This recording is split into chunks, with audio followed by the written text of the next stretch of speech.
ជំរាបសួរបងប្អូនឥឡូវនេះខ្ញុំបានមកដល់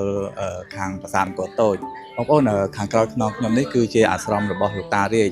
ដែលជាលោកតាដែលមានទូសបារមីនៅខាងប្រាសាទអង្គរវត្តតែម្ដង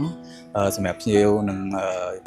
បងប្អូនប្រជាពលរដ្ឋយើងដែលគាត់អញ្ជើញមកខាងខេត្តសៀមរាបគាត់អត់ដែរចោលកន្លែងនេះទេព្រោះថាកន្លែងនេះដែលគាត់មកបន់ស្រន់ហើយគាត់បានទទួលជោគជ័យនៅអ្វីដែលគាត់បានបន់ស្រន់អញ្ចឹងបងប្អូនហើយដើម្បីកុំឲ្យខាត់ពេលយូរអញ្ជើញបងប្អូនទៅទស្សនាទាំងអស់គ្នាអំពីទស្សនវិជ្ជាថាតើព្រះអង្គរាជគាត់មានទស្សបារមីហើយនឹងប្រជាជនដែលនិយមមកបន់ស្រន់ហ្នឹងអធិកធម៌យ៉ាងណានោះសូមអញ្ជើញបងប្អូនទស្សនាសូមអញ្ជើញបងប្អូនអញ្ជើញជំរាបបងប្អូនបើនិយាយអំពីលោកតារាជមនុស្សភាគច្រើនតែងតែគិតទៅដល់បដិមាដៃ8ដ៏ធំមួយនៅក្នុងបន្ទប់ខាងត្បូងនៃច្រកចូលខាងលិចរបស់ប្រាសាទអង្គរវត្ត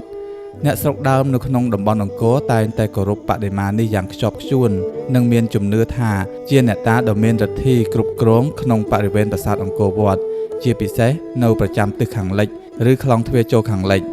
ក្រៅពីលោកតារាជមានលោកតា3ផ្សេងទៀតដែលប្រចាំនៅតាមខ្លងទ្វារចូលដទៃដូចជាលោកតាលឹកនៅទិសខាងជើងអ្នកតាកូគូនៅទិសខាងកើតនិងអ្នកតាពេជ្រនៅទិសខាងត្បូងប៉ុន្តែអ្នកតាទាំង3នេះមានតែឈ្មោះពុំមានរូបតំណាងធំដុំដូចជាលោកតារាជនោះទេពាក្យលោកតារាជគឺឈ្មោះដែលអ្នកស្រុកបានដាក់ឲ្យនិងហៅតាមចម្លាក់បដិមាជាទេពដ៏ធំមានប្រហោះ8បដិមានេះត្រូវបានគេជឿថាជាទេពព្រះវិស្ណុពិសេសគឺបដិមាវិស្ណុដែលតម្កល់នៅប្រាង្គកណ្ដាលគឺនៅប្រាសាទបាកានរបស់ប្រាសាទអង្គរវត្តហើយត្រូវបានគេរំកិលយកមកដាក់នៅក្នុងបន្ទប់ខាងត្បូងនៃខ្លងទ្វារខាងលិចនេះចំពោះព័ត៌មានអំពីការចល័តបដិមានេះពីប្រាង្គកណ្ដាលមកកាន់កន្លែងសពថ្ងៃនេះគឺជាការនិយាយតគ្នាពុំមានភស្តុតាងជាឯកសារឬក៏សិលាចារឹកណាមួយបរិយាយនោះឡើយលោកតារាជគឺជាចម្លាក់ទេពតំណាងឲ្យព្រះវិស្ណុនៃព្រហ្មញ្ញសាសនា